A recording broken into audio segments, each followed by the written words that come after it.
Mi esposo me dijo que mis padres estaban gravemente enfermos y necesitaban a alguien que los cuidara. Como tenía una junta muy importante esa mañana en mi despacho de contabilidad, mi hija se ofreció a acompañarlo. Confié en ellos completamente. ¿Por qué no lo haría? Se fueron juntos a toda prisa y yo me quedé convencida de que mi familia estaba haciendo lo correcto. Pero la inquietud no me abandonaba, así que decidí manejar hasta allá sin avisar. Cuando entré en la casa sin hacer ruido, casi me desmayo. Lo que presencié no fue cariño ni preocupación. Fue una traición fría y calculada que involucraba a las dos personas que más amaba en este mundo. Y en ese momento me di cuenta de que no era solo una mentira. Era el principio del fin de todo en lo que había creído durante 30 años de matrimonio. Muchas gracias por estar aquí conmigo. Antes de comenzar a compartir la historia de mi familia, me encantaría conocerte mejor. Por favor, toma un momento para dejar un comentario. ¿Desde dónde me estás viendo? ¿Y qué hora es donde te encuentras ahora mismo? Tu presencia realmente significa mucho para mí. También quiero aclarar que esta historia incluye algunos elementos ficticios añadidos con fines de entretenimiento y educativos. Cualquier parecido con nombres o lugares reales es pura coincidencia, pero el mensaje que comparto aquí está pensado para ser útil. La lluvia había comenzado justo después del amanecer, una llovizna suave y persistente que difuminaba los bordes de todo afuera de nuestras ventanas. Yo estaba sentada en la mesa de la cocina de nuestra casa en la Colonia del Valle, en Monterrey, observando las gotas de agua correr por el vidrio, mientras Ricardo se movía por la cocina con su eficiencia habitual. El olor a café recién hecho y huevos revueltos llenaba el aire. Sofía estaba revisando su teléfono, riendo ocasionalmente por algo en su pantalla. Era ordinario, perfectamente, hermosamente ordinario. «Mamá, ¿viste este artículo sobre el nuevo desarrollo en San Pedro?» Sofía levantó la vista de su teléfono. Sus ojos verdes brillaban con interés. «Dicen que podría traer miles de nuevos empleos». Asentí, tomando mi café. «La firma ha estado siguiendo ese proyecto. Podríamos licitar por el contrato de contabilidad». Ricardo puso un plato de pan tostado frente a mí, su mano rozando brevemente mi hombro. «Tienes esa junta importante hoy, ¿verdad?» «Con la empresa de tecnología». «Sí, TechVista México. Están buscando expandirse. Necesitan a alguien que maneje sus libros mientras crecen». Miré el reloj. La junta es a las 11. Debería ser sencillo. El sonido agudo del teléfono de Ricardo cortó el aire. Vi la cara de mi esposo mientras contestaba. La transformación fue instantánea. El color se drenó de sus mejillas. Su mano apretó el borde del mostrador, sus nudillos poniéndose blancos. ¿Cuándo empezó esto? La voz de Ricardo se elevó con pánico. ¿Qué tan alta tiene la fiebre? Me puse de pie antes de darme cuenta de que me había movido. Sofía había dejado su teléfono, su rostro reflejando la preocupación de su padre. Está bien. Voy para allá ahora mismo». La mano de Ricardo temblaba mientras bajaba el teléfono. Cuando me miró, las lágrimas se acumulaban en sus ojos. «Carolina, es tu papá. Tiene fiebre de 39 grados. Y tu mamá está teniendo dolores severos en el pecho. Apenas puede respirar». Mi estómago cayó. Papá Héctor y mamá Luz tenían más de 80 años. Cualquier enfermedad grave a esa edad podría ser... No quería terminar ese pensamiento. «Voy contigo». Ya estaba buscando mis llaves. «No». Ricardo sacudió la cabeza con firmeza. «Tienes esa junta con TechVista. Es importante para tu carrera. Estaré bien. Solo manejaré a Saltillo. Me aseguraré de que estén bien. Tal vez los lleve al hospital si es necesario. Yo iré con papá». Sofía se puso de pie, ya recogiendo su cabello en una cola de caballo. «Los abuelos nos necesitan a los dos allá. Tú maneja tu junta, mamá. Nosotros nos encargamos». Miré a mi hija, mi inteligente, cariñosa y hermosa hija, y sentí una oleada de orgullo. Incluso en una crisis, ella sabía lo que importaba. La familia, siempre la familia. ¿Están seguros? Miré entre ellos. Ricardo ya estaba reuniendo su billetera. «Estamos seguros». «Has trabajado tan duro para esta oportunidad, Carolina. Te llamaremos en cuanto lleguemos y evaluemos la situación». Los abracé a ambos. El perfume de Ricardo, esa misma esencia a madera que había usado durante años, me envolvió. Sofía apretó mi mano. «Llámame en el momento en que lleguen. No me importa si estoy en medio de la junta. Y si necesitan ir al hospital, manejo directo a Saltillo. Lo haremos. Ricardo besó mi mejilla. Te amo. Yo también te amo, mamá. Sofía ya se dirigía a la puerta. Me quedé parada en la entrada viendo su auto salir de la cochera. El sedán plateado de Ricardo desapareció a la vuelta de la esquina, las luces traseras parpadeando rojas a través de la lluvia. La casa se sentía mal sin ellos. Caminé de regreso a la cocina, me serví otra taza de café y me senté en la mesa vacía. Los huevos se habían enfriado. El cargador del teléfono de Sofía todavía estaba conectado a la pared. Los lentes de lectura de Ricardo estaban sobre el mostrador junto a su crucigrama a medio terminar. Revisé mi calendario. La junta con TechVista. Una llamada de seguimiento con otro cliente a las 2. Planes de cena con los Martínez el sábado que necesitarían cancelarse si la situación de papá y mamá era seria. Pero algo se sentía mal. No podía explicarlo. No podía señalar ningún detalle específico que pareciera incorrecto. Tal vez era la forma en que Ricardo había agarrado su billetera un poco demasiado rápido. Tal vez era como Sofía se había ofrecido a ir un poco demasiado ansiosamente. Tal vez era solo el miedo hablando, el instinto antiguo que susurra advertencias cuando las personas que amas están en peligro. Caminé a la sala, me paré frente a la repisa de la chimenea, donde nuestras fotos familiares estaban exhibidas. Ricardo y yo el día de nuestra boda, ambos imposiblemente jóvenes. Sofía graduándose de la universidad, su sonrisa radiante bajo el birrete. Los 3 de vacaciones en Puerto Vallarta, el viento agitando nuestro cabello mientras reíamos por algo que ya no podía recordar. 30 años de matrimonio. 30 años construyendo una vida juntos. Una hija que habíamos criado con amor y cuidado. Suegros que me habían recibido en su familia desde el principio. Todo lo que siempre había querido estaba en esas fotos. Entonces, ¿por qué sentía como si estuviera parada al borde de algo oscuro y vasto? Revisé mi reloj. 10:15. La junta con TechVista era en 45 minutos. Debería irme, preparar mis materiales, revisar la propuesta una vez más. Pero no podía sacudir la sensación. Tomé una decisión.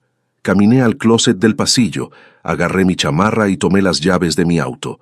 Pararía en la florería en el camino, compraría algunas flores para mamá Luz. Tal vez recogería algo de medicina en la farmacia, reductores de fiebre, analgésicos, lo que pudiera ayudar.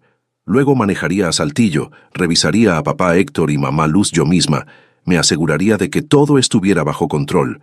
La junta con TechVista podría esperar. Ellos entenderían. La familia era primero. Estaba saliendo de la cochera 20 minutos después. Un ramo de lirios blancos en el asiento del pasajero junto a una bolsa de la farmacia. La lluvia se había intensificado, tamborileando contra el parabrisas en un ritmo constante. No lo sabía entonces, pero estaba manejando hacia el final de mi matrimonio, el final de mi confianza, el final de la mujer que había sido durante 60 años. 2 horas después, estaría parada en la puerta de la casa de mis padres con flores en la mano y vería todo mi mundo colapsar. Pero en ese momento, manejando a través de la lluvia con el radio sonando suavemente, todavía creía la mentira. Todavía creía en la familia perfecta que pensaba que tenía. Había estado manejando durante 45 minutos, los limpiaparabrisas manteniendo el ritmo con mis pensamientos mientras la lluvia continuaba cayendo a través de la carretera Federal 40. La autopista se extendía hacia el sur a través del paisaje gris, tierras de cultivo y árboles dispersos difuminándose más allá de mis ventanas. Seguía pensando en mamá Luz y papá Héctor. Habían sido parte de mi vida durante 30 años, desde el día en que, nerviosamente, le pedí permiso a papá Héctor para casarme con su hijo. Me había mirado por encima de sus lentes de lectura, serio, durante exactamente 3 segundos, antes de romper en una sonrisa y estrechar mi mano tan fuerte que pensé que mi brazo se caería. Bienvenida a la familia, mija. Así me había llamado, mija. Mamá Luz había sido igual de acogedora. Cada día de Acción de Gracias hacía su famosa tarta de manzana específicamente, porque sabía que era mi favorita. Cada Navidad me deslizaba un pedazo extra de cajeta cuando Ricardo no estaba mirando, con un guiño de complicidad. Buena gente, gente amable. Y ahora, a los 80 y 78 años, estaban enfrentando una enfermedad seria, tal vez algo peor. Apreté el volante con más fuerza. Papá Héctor tenía 80 años. A esa edad, cualquier enfermedad podía volverse crítica rápido. Una fiebre alta podía convertirse en neumonía. Dolores en el pecho podrían significar... No quería pensar en eso. Me había detenido en una pequeña tienda de abarrotes unos 15 kilómetros atrás. Había recogido un ramo de lirios blancos, los favoritos de mamá Luz. Luego había pasado por una farmacia, había agarrado reductores de fiebre, medicamentos para el dolor, cualquier cosa que pudiera ayudar hasta que pudieran recibir atención médica adecuada. El farmacéutico me había dado una mirada comprensiva cuando le expliqué la situación. Espero que se mejoren pronto. Gracias. Yo también. Ahora, mientras tomaba la salida para Saltillo, la lluvia parecía intensificarse. El cielo era del color del acero viejo, pesado con nubes que prometían que el clima no iba a mejorar pronto. Navegué por calles familiares. Ricardo y yo habíamos hecho este viaje innumerables veces a lo largo de los años. Fiestas de cumpleaños, reuniones navideñas, visitas dominicales al azar solo porque sí. Conocía cada vuelta, cada semáforo. La calle Allende apareció a mi derecha. Giré, manejé 3 cuadras, y allí estaba. Número 847 de la calle Allende. Una casa modesta de un solo piso con revestimiento color crema y contraventanas verde oscuro. Un césped pequeño y bien mantenido se extendía hasta la banqueta. La vieja camioneta pick-up de papá Héctor estaba en la entrada y el portón del frente estaba completamente abierto. Mi pie se levantó del acelerador. Eso no estaba bien. Papá Héctor y mamá Luz siempre mantenían ese portón cerrado. Siempre. Papá Héctor lo había instalado él mismo hace 15 años después de que el perro de un vecino había entrado a su jardín y había destrozado los rosales de mamá Luz. Era religioso sobre mantenerlo con pestillo, pero hoy estaba abierto, balanceándose ligeramente con la brisa. Pasé de largo la casa y estacioné unos 30 metros más adelante, junto a un gran árbol de mezquite. Algún instinto que no podía nombrar me dijo que no me estacionara justo enfrente, que no anunciara mi llegada. Me senté allí por un momento, el motor encendido, los limpiaparabrisas todavía funcionando. A través del parabrisas rayado por la lluvia, podía ver la casa claramente. Las luces estaban encendidas adentro. No había señales de angustia, no había ambulancia, no había actividad frenética que esperarías si 2 personas ancianas estuvieran gravemente enfermas. Apagué el motor, agarré las flores y la bolsa de la farmacia, abrí la puerta del auto y salí a la lluvia. La caminata a la casa se sintió más larga de lo que debería. Cada paso parecía resonar demasiado fuerte contra el pavimento mojado. Entonces lo escuché. Un televisor sonando lo suficientemente claro como para distinguir la voz entusiasta de un presentador de concursos, seguida de risas y aplausos del público. Me detuve a caminar. La gente enferma no veía concursos. Las personas con fiebre de 39 grados y dolores severos en el pecho no se sentaban a ver televisión. Estaban en cama con dolor. Tal vez camino a la sala de emergencias, pero no viendo concursos. Mi corazón comenzó a latir más rápido. Me acerqué más a la casa manteniéndome callada. La puerta principal estaba ligeramente entreabierta, solo una rendija, pero suficiente para que pudiera ver en el pasillo tenue más allá. Extendí la mano. Empujé la puerta unos centímetros más. Se movió silenciosamente sobre bisagras bien aceitadas. El interior de la casa se veía normal. La colección de figuritas de cerámica de mamá Luz llenaba el estante en el pasillo. La chamarra de papá Héctor colgaba del perchero. El olor familiar de la casa envolvía todo. Una mezcla de madera vieja, velas de vainilla y el tenue aroma de las bolsitas de lavanda que mamá Luz guardaba en todas partes. Entré, moviéndome tan silenciosamente como pude.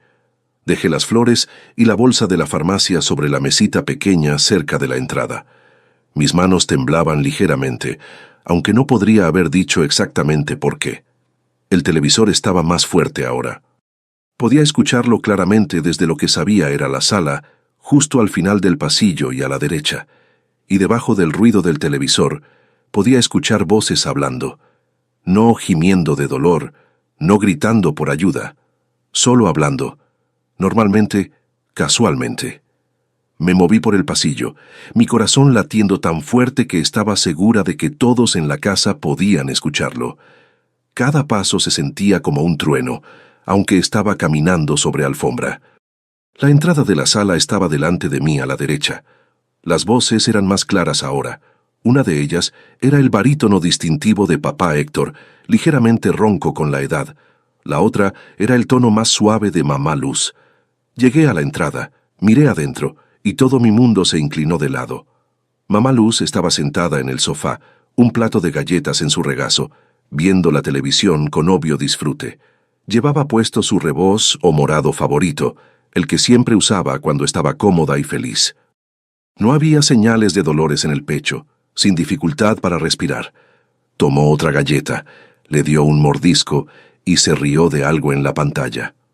Papá Héctor estaba sentado en su sillón reclinable, su reino como él lo llamaba, con el periódico matutino extendido sobre su regazo. Lentes de lectura posados en su nariz, sin fiebre, sin enfermedad. Miró hacia la televisión, se rió entre dientes por cualquier chiste que acababa de hacerse, y luego volvió a su periódico. Ambos estaban perfecta, completa, innegablemente sanos. Sentí como si me hubieran golpeado en el estómago. Ricardo me había mentido. Las palabras seguían repitiéndose en mi mente una y otra vez. Ricardo me había mentido. No había emergencia, no había padres enfermos, ninguna crisis que requiriera que él y Sofía dejaran todo y manejaran a Saltillo. Entonces, ¿por qué estaban aquí? Como respondiendo a mi pregunta no formulada, escuché la voz de Ricardo desde algún lugar más profundo de la casa, desde la dirección de la cocina. Necesitamos movernos más rápido. No podemos seguir esperando. Luego la voz de Sofía. Lo sé, papá, pero tenemos que tener cuidado. Si ella se entera antes de que estemos listos... El tono de Ricardo era firme. Seguro. Carolina confía en nosotros completamente. Siempre lo ha hecho. Mis piernas se sintieron débiles. No estaban hablando de medicina. No estaban discutiendo citas con doctores o visitas al hospital o ningún tipo de atención médica. Estaban hablando de dinero, mi dinero, y estaban hablando de mí. Saqué mi teléfono con manos temblorosas y comencé a grabar. Amigos, cada historia que les cuento sale todos los días, pero YouTube solo se las mostrará si tocan el botón rojo de suscribirse. Toquen suscribirse, activen la campanita y nunca se perderán una historia. Gracias. Necesitaba pruebas. Necesitaba saber que esta pesadilla era real. Mis dedos torpedearon con la pantalla. El icono de la aplicación de grabación parecía imposiblemente pequeño. Mis manos temblaban tan mal que apenas podía tocarlo. Finalmente, el punto rojo apareció. Grabando. Sostuve el teléfono en alto, moviéndome tan silenciosamente como pude hacia la entrada de la cocina. Cada paso se sentía peligroso, como caminar a través de un campo minado. Un crujido de las tablas del piso, una sombra cayendo mal, y sabrían que estaba aquí. Me presioné contra la pared justo afuera de la entrada de la cocina, lo suficientemente cerca para escuchar cada palabra, lo suficientemente escondida para que no pudieran verme. Mi corazón latía tan fuerte que estaba segura de que lo escucharían. La voz de Ricardo vino claramente. ¿Transferiste los 3,000 esta semana? Hecho esta mañana, papá. Sofía sonaba casual, como si estuviera discutiendo las compras del supermercado. Mamá nunca revisa los estados de cuenta de todas formas. ¿3,000 esta semana? Eso significaba que esta no era la primera vez. ¿Cuál es el total ahora?, preguntó Ricardo. Una pausa. Luego Sofía. $234,000. Solo unos meses más y tendremos suficiente. El número me golpeó como un golpe físico. $234,000, casi $250,000, desaparecido, robado por mi esposo y mi hija. Mi visión se nubló. Me presioné más fuerte contra la pared, necesitando algo sólido para mantenerme erguida. ¿Estás seguro de que no lo notará? La voz de Ricardo llevaba un toque de preocupación. Sofía se rió. Realmente se rió. Papá, mamá es asesora financiera, pero está tan ocupada con sus clientes que nunca mira sus propias cuentas. En realidad es un poco gracioso si lo piensas. Gracioso. Ella pensaba que destruirme era gracioso. A veces todavía me siento culpable, comenzó Ricardo. No lo hagas. Sofía lo interrumpió, su voz volviéndose fría. Ella ha ignorado nuestras necesidades emocionales durante años. Te mereces esto. Ambos nos lo merecemos. Cada palabra era un cuchillo. Cada oración tallaba algo de mí que nunca recuperaría. Había ignorado sus necesidades emocionales. Pensé en cada fiesta de cumpleaños que había organizado para Sofía, cada recital de baile al que había asistido, cada conferencia de padres y maestros, cada noche hasta tarde ayudándola con su tarea, enseñándola a manejar, estando allí cuando le rompieron el corazón por primera vez. Pensé en Ricardo. 30 años de matrimonio, 30 años trabajando duro para proveer para nuestra familia, de construir una vida juntos, de pensar que éramos felices. ¿Había perdido algo? ¿Había estado ciega a su infelicidad? ¿O era esta solo la historia que se habían contado a sí mismos para justificar lo que estaban haciendo? Las transferencias han sido suaves, continuó Sofía. Las he estado distribuyendo en 3 cuentas diferentes. Incluso si ella revisara, lo cual no hará, solo parecería como patrones normales de gasto. Has sido tan inteligente con esto, cariño. Aprendí de los mejores, papá. Sonaban orgullosos, como si estuvieran discutiendo una empresa comercial exitosa, no la destrucción sistemática de mi vida. Mi pecho se sentía apretado. No podía respirar correctamente. El pasillo parecía inclinarse, las paredes cerrándose. Esto no puede ser real. Esta es mi familia. Quería irrumpir en esa cocina. Quería azotar mi teléfono sobre la mesa y exigir respuestas. Quería ver sus caras cuando se dieran cuenta de que yo sabía todo. Pero algo me detuvo. Necesitaba más que esto. Necesitaba entender el alcance completo de lo que habían hecho. ¿Cuánto tiempo había estado pasando esto? ¿Qué planeaban hacer con el dinero? ¿Eran solo ellos dos? Una voz masculina desde la sala. Todo listo. Me congelé. Un hombre. Había un hombre en esta casa. Un hombre cuya voz no reconocía. Casi terminamos, gritó Ricardo de vuelta. Carolina todavía no sospecha nada. El hombre se rió. Profundo, confiado, casual. Perfecto. Mi sangre se volvió hielo. ¿Quién era él? ¿Por qué estaba aquí? ¿Y por qué Ricardo sonaba tan cómodo hablando con él? Probablemente deberíamos irnos pronto, continuó el hombre. No querremos arriesgarnos a que ella realmente aparezca. No lo hará, dijo Sofía. Está en esa junta con Tecvista. Estará allí por horas. Lo habían planeado todo. Lo habían cronometrado. Se aseguraron de que estuviera ocupada de manera segura mientras se reunían aquí para discutir cómo me estaban robando hasta dejarme ciega. El hombre dijo algo más, demasiado bajo para que lo escuchara claramente. Ricardo respondió con una risa que reconocí, íntima y familiar. La risa que solía guardar solo para mí. Tenía que verlo. Tenía que saber quién era esta persona que se había convertido en parte de la conspiración de mi familia contra mí.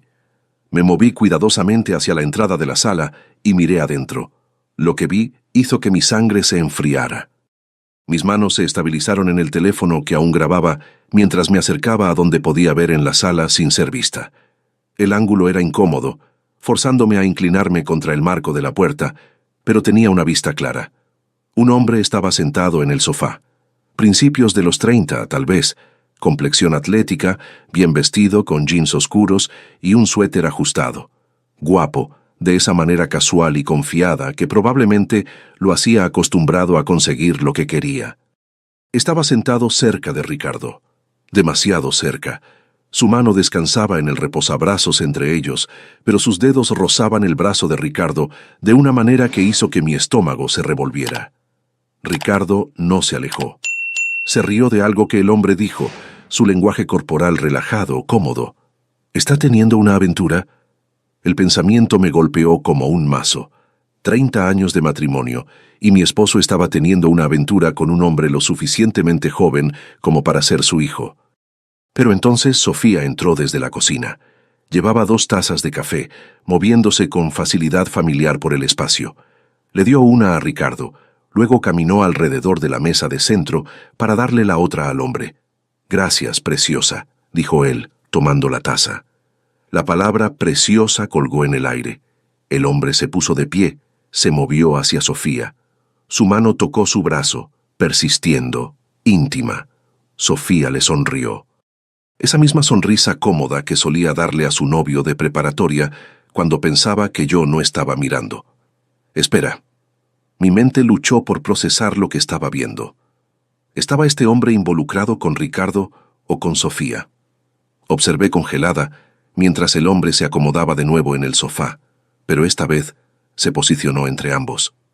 Ricardo a su izquierda, Sofía a su derecha. Hablaba con ambos, gesticulando mientras hablaba, pero su lenguaje corporal hacia Sofía era diferente, más íntimo. La forma en que la miraba, la forma en que su mano encontraba razones para tocar su hombro, su mano, su rodilla. Y Ricardo, mi esposo, o no lo notaba o no le importaba. ¿Qué demonios estaba pasando aquí? Mi teléfono todavía estaba en mi mano, todavía grabando audio. Lo cambié a la cámara, lo puse en modo silencioso y comencé a tomar fotos. Acerqué el zoom, la cara del hombre lo suficientemente clara para identificarlo. Clic. El hombre sentado con Ricardo, su mano en su brazo. Clic. El hombre inclinándose cerca de Sofía, sus cabezas casi tocándose. Clic. A través de la ventana, visible en el fondo, un auto estacionado en la entrada. No lo había notado antes. Un sedán azul oscuro. Acerqué el zoom en la placa. Coahuila DHR 2947. Clic. Necesitaba saber quién era esta persona. Necesitaba entender qué papel jugaba en cualquier conspiración que se estaba desarrollando en mi vida. El hombre se rió de algo que dijo Sofía. «Eres brillante, ¿lo sabes? Carolina nunca vio venir nada de esto. Carolina». Mi nombre en su boca sonaba como burla. «Es demasiado confiada», dijo Ricardo. «Siempre lo ha sido. Hace las cosas más fáciles para nosotros. Nosotros. Los tres, una unidad, un equipo trabajando contra mí». «¿Cuánto tiempo más?», preguntó el hombre.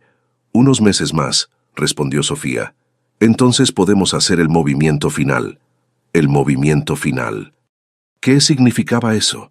¿Qué más habían planeado? Tomé una foto más, los tres juntos, una toma perfecta que capturaba su cómoda conspiración. Luego, retrocedí cuidadosamente de la entrada. Mi corazón latía tan fuerte que estaba segura de que me escucharían. Cada paso hacia atrás se sentía peligroso, como si estuviera desactivando una bomba que podría explotar si cometía un movimiento en falso. Llegué al pasillo del frente. Las flores y la medicina que había traído estaban sobre la mesa de entrada, burlándose de mí con su optimismo inútil. Las recogí, no podía dejar evidencia de que había estado aquí, y me moví hacia la puerta del frente. Todavía estaba ligeramente entreabierta, exactamente como la había encontrado. Me deslicé a través, la cerré con apenas un susurro de sonido, y luego caminé rápidamente a través del césped mojado hacia mi auto. La lluvia se había intensificado, cayendo más fuerte ahora. Para cuando llegué a mi auto y me metí adentro, estaba empapada. Me senté detrás del volante sin encender el motor, solo sentada, mirando. Saqué las fotos en mi teléfono. La cara del hombre llenaba la pantalla. Guapo, confiado, sonriendo. «¿Quién eres?». Deslicé a la siguiente foto. Él con Ricardo, luego él con Sofía, luego la placa. Podía rastrear eso, averiguar quién era dueño del auto, conseguir un nombre. ¿Pero entonces qué? La lluvia tamborileaba en el techo del auto, una percusión constante que igualaba el caos en mi cabeza. Observé la casa a través del parabrisas rayado por la lluvia, las luces brillando cálidas en las ventanas, mi esposo y mi hija adentro con un extraño planeando algo que me destruiría. $234,000 ya desaparecidos, y aún no habían terminado. Unos meses más, entonces podemos hacer el movimiento final. ¿Cuál era el movimiento final? ¿Qué más habían planeado? Miré las fotos de nuevo. La cara del hombre, su intimidad cómoda con mi esposo y mi hija, la forma en que habían formado un triángulo de conspiración, y de repente entendí algo que hizo que mi sangre se enfriara aún más. Esto no era solo sobre dinero, esto era más grande, más oscuro, más calculado que un simple robo. Estaban planeando algo que iría más allá de robar mi dinero. algo que requería meses más de preparación. Algo de lo que parecían seguros que nunca me recuperaría. Me senté en ese auto durante 20 minutos, la lluvia golpeando el metal sobre mí, mirando fijamente la cara de un extraño en la pantalla de mi teléfono, mi esposo, mi hija, un hombre que nunca había visto antes, y una conspiración más grande y más oscura de lo que podría haber imaginado. Manejé a casa en un estado de entumecimiento.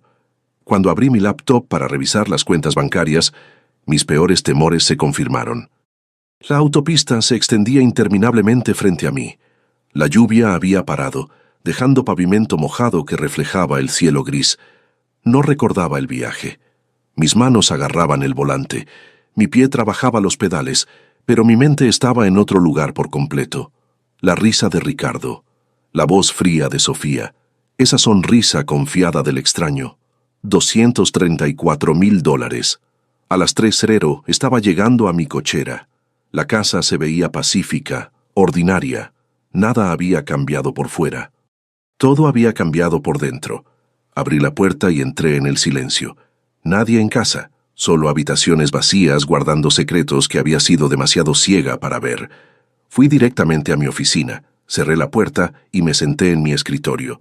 Mi laptop estaba esperando. La miré por un largo momento antes de abrirla. Por favor, que esto esté mal. Por favor. Pero ya sabía que no lo estaba. Inicié sesión en nuestra cuenta bancaria de HSBC, la cuenta de cheques conjunta que Ricardo y yo habíamos compartido durante 30 años. Establecí el rango de fecha a 18 meses y presioné buscar. La pantalla cargó. Allí estaba. Cada semana como un reloj. Transferencia electrónica. $3,000. Martes una semana, jueves la siguiente. Pero siempre ahí, semana tras semana tras semana. Destino, cuenta de inversión, Islas Caimán. Nunca había autorizado ninguna cuenta en las Islas Caimán. Hice la matemática aunque ya conocía la respuesta. 3,000 multiplicado por 4 semanas, multiplicado por 18 meses. $216,000. Me desplacé más profundo, encontré las anomalías. Transferencias más grandes dispersas por todas partes. 5,000 aquí, 8,000 allá. Otros 3,000. Total, $234,000. Exactamente lo que Sofía había dicho. Mi pecho se apretó. Me puse de pie, caminé a la ventana. Afuera, el agua goteaba de los árboles. Un vecino paseaba a un perro. La vida normal continuaba mientras la mía colapsaba. Había trabajado semanas de 60 horas por este dinero, había saltado vacaciones, había perdido recitales de baile por fechas límite con clientes. Me dije a mí misma que valía la pena porque estaba proveyendo para mi familia. ¿Para qué? ¿Para financiar mi propia destrucción? Saqué mi teléfono y encontré el nombre que necesitaba. Mariana Telles, compañera de universidad. Ahora, una de las mejores abogadas de divorcios de Monterrey. 2 tonos. Carolina, ha pasado tiempo, ¿qué pasa? Su voz era cálida, amigable. No habíamos hablado en meses. Mariana, necesito ayuda. Es urgente. Todo en mi tono cambió su actitud instantáneamente. Ven a mi oficina ahora mismo. 30 minutos. Te estaré esperando. Colgué e inmediatamente marqué de nuevo. Felipe Ramos, mi contador durante 10 años. Meticuloso, minucioso, confiable. Carolina, ¿qué puedo hacer por ti? Felipe, necesito cada registro financiero, cada cuenta, cada transacción, cada documento. 3 años atrás. Una pausa. Felipe era lo suficientemente inteligente para entender lo que no estaba diciendo. ¿Está todo bien? No, pero lo estará. ¿Qué tan rápido puedes conseguirlo? Sacaré todo esta noche. Mañana por la mañana. Perfecto. Gracias.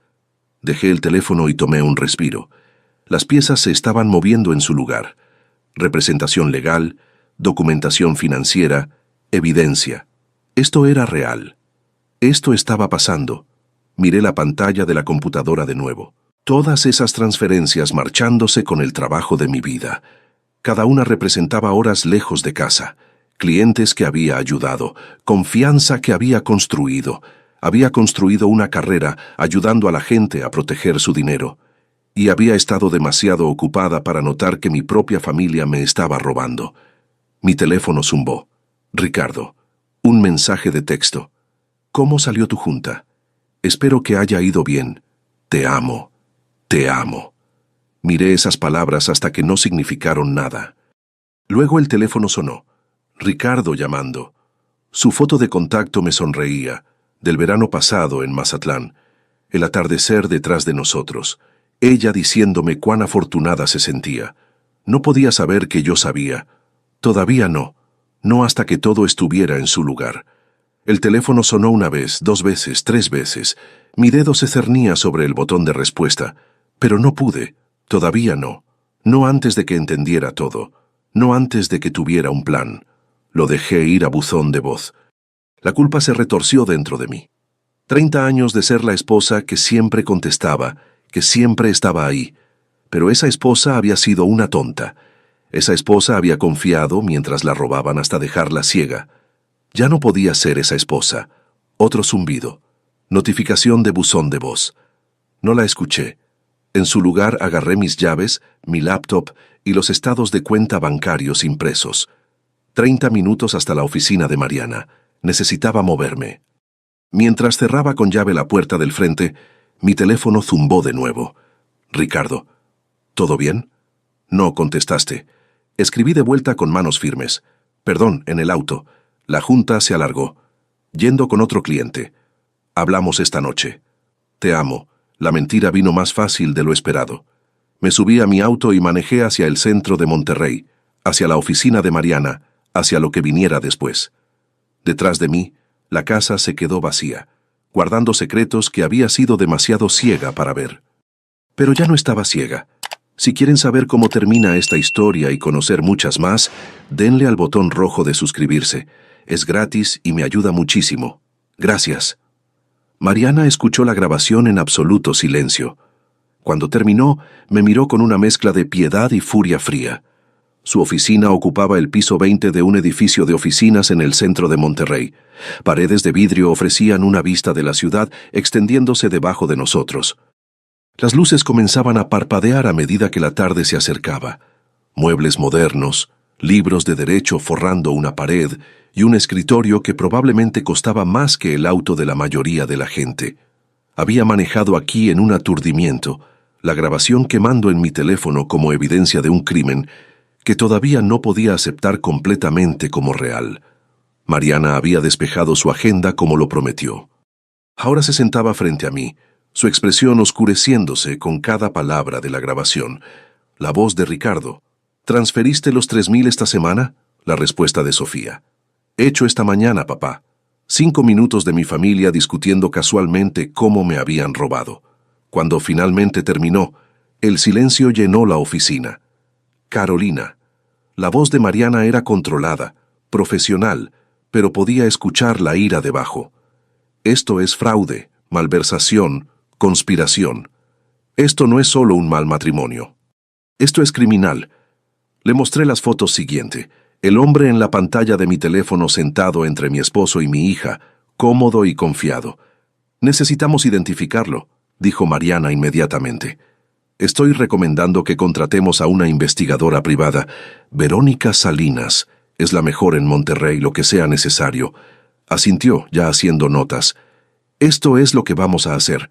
No los confrontes. Todavía no. Construimos un caso inatacable.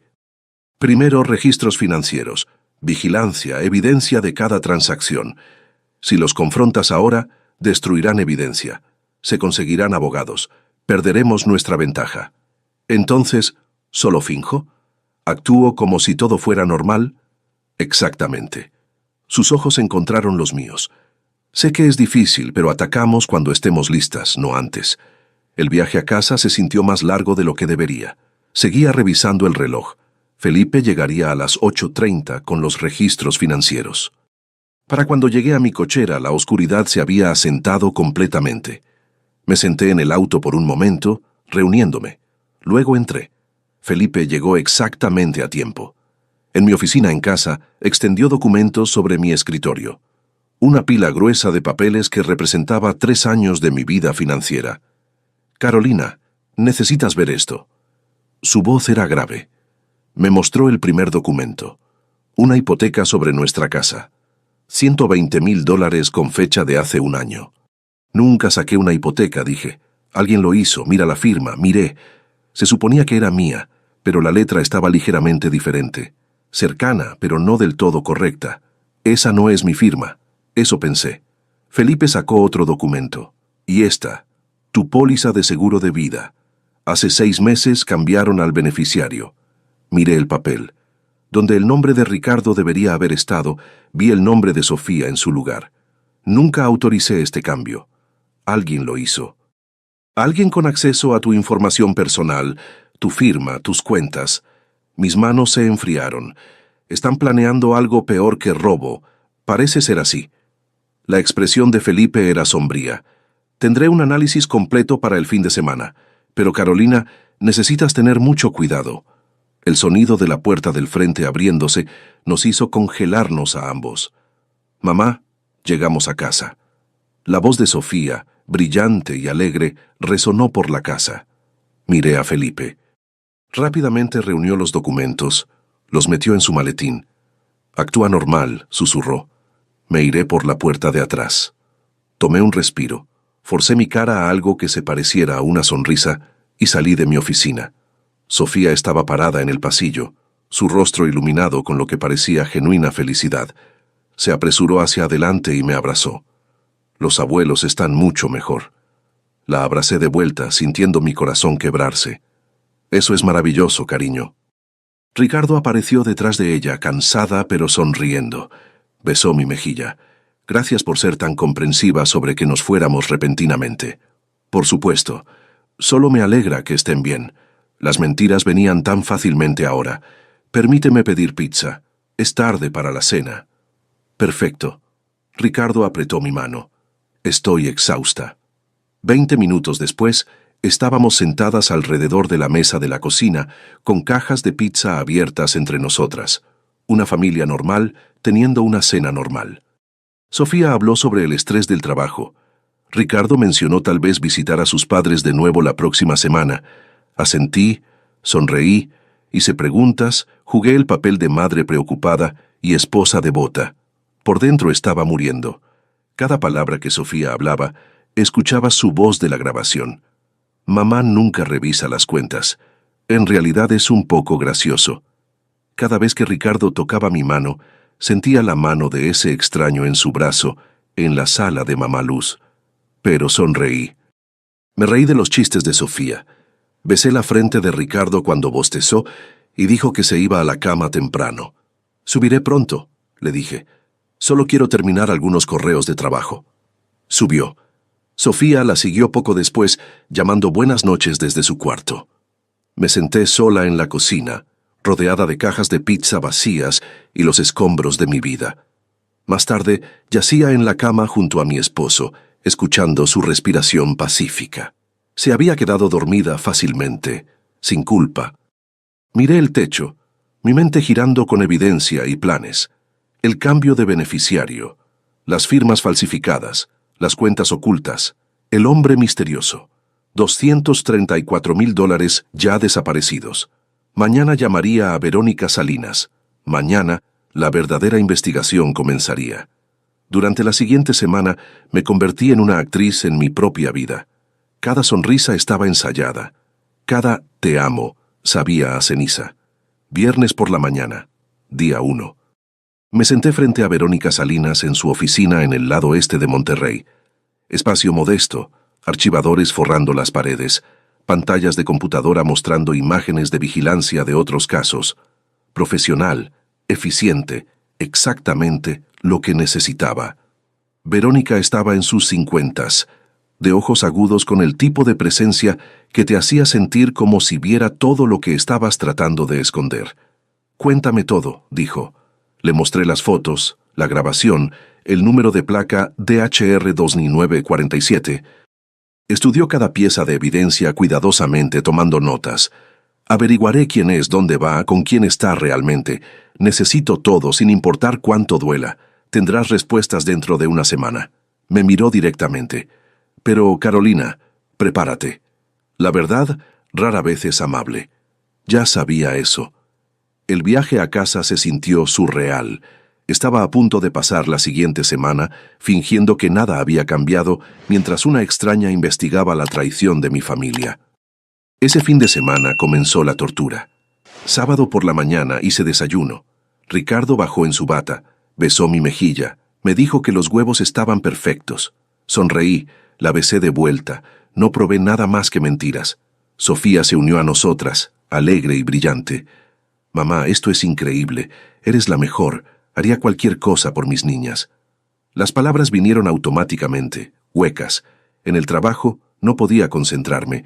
Los clientes hacían preguntas que tenía que pedirles que repitieran. Los números se borraban en las hojas de cálculo. Mi asistente tocó a mi puerta el martes por la tarde. Señora Méndez, ¿se siente bien? Parece distraída, solo mucho en mi mente. Estoy bien, pero no estaba bien. Cada tarde llegaba a casa para cenas familiares. Ricardo hablaba sobre su día visitando amigos, haciendo mandados, ayudando a sus padres. Todo probablemente mentiras. Sofía compartía emoción sobre proyectos de trabajo, campañas de marketing. La nueva campaña se lanzará la próxima semana, mamá. Creo que va a ser enorme. Eso es maravilloso, cariño. Has trabajado tan duro. Quería gritar. Quería voltear la mesa y exigir la verdad. En su lugar, sonreí e hice preguntas de seguimiento como una buena madre. Ricardo notó que algo estaba mal el miércoles. Cariño, te ves exhausta. ¿Está todo bien? Temporada ocupada, ya sabes cómo se pone. Tal vez deberías tomarte un día libre, lo haré pronto. Otra mentira para añadir a la pila. Las noches eran lo peor.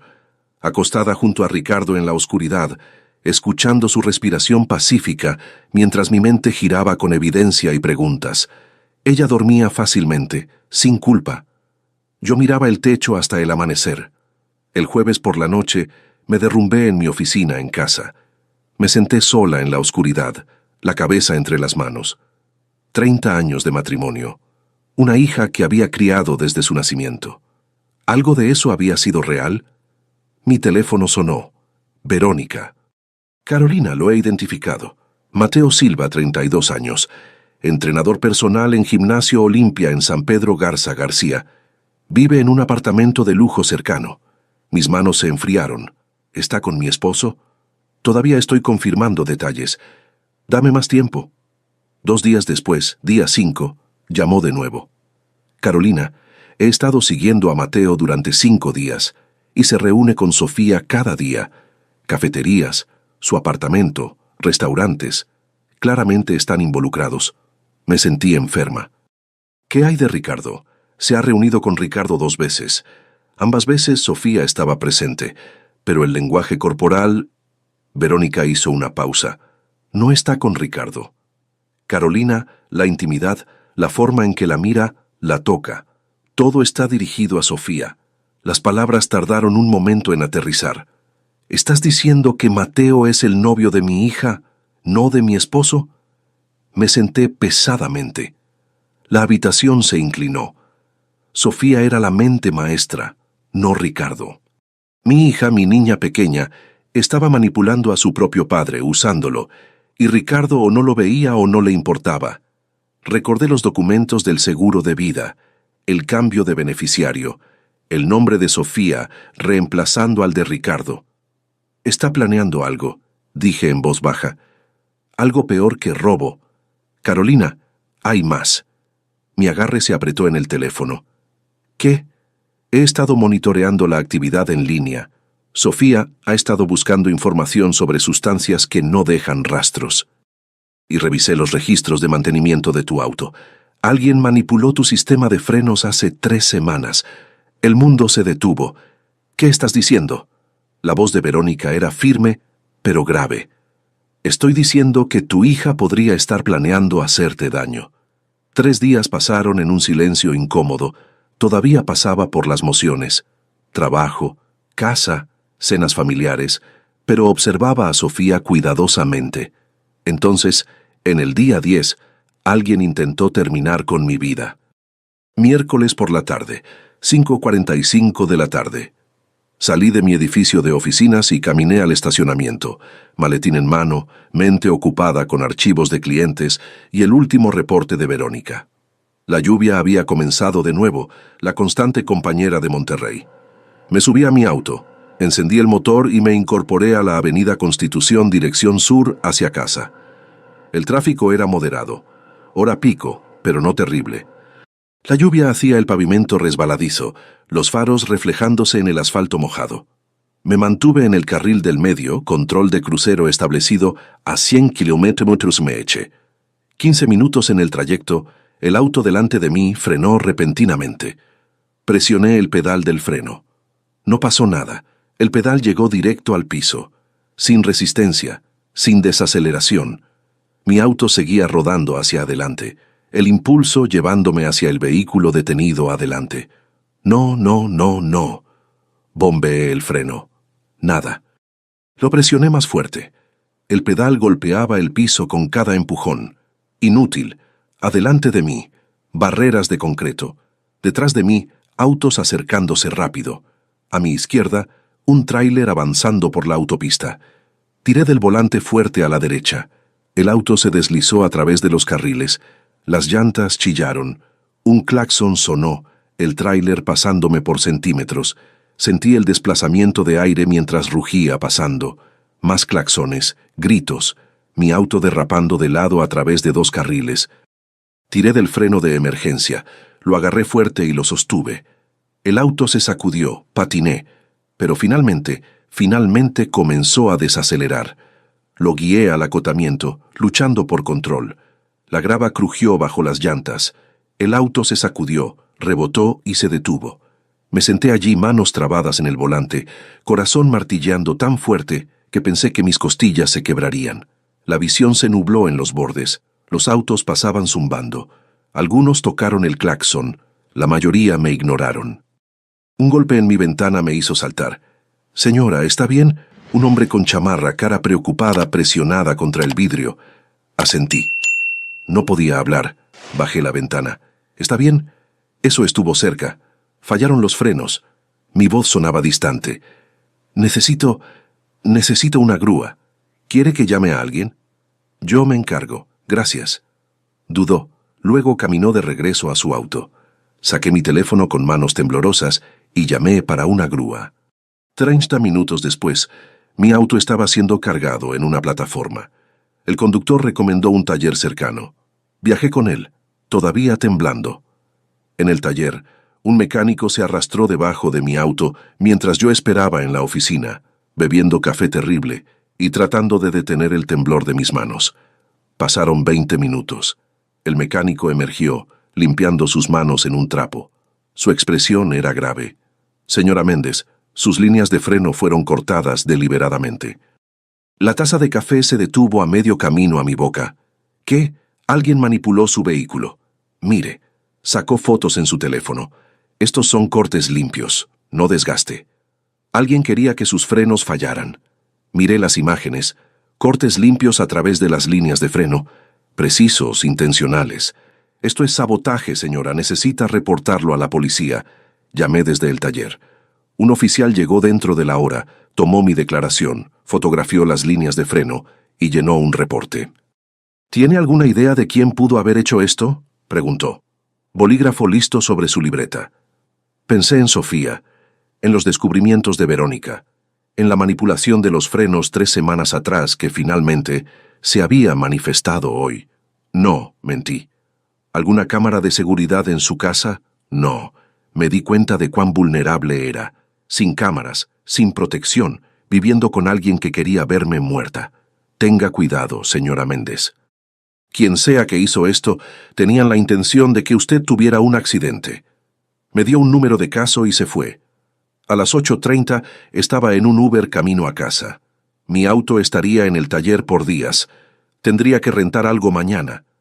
Caminé a través de la puerta del frente para encontrar a Ricardo y Sofía en el sofá viendo televisión. Sofía se levantó inmediatamente. «Mamá, escuchamos sobre el auto. ¿Estás bien?» Se apresuró y me abrazó fuerte. Me quedé rígida, estudiando su cara sobre su hombro.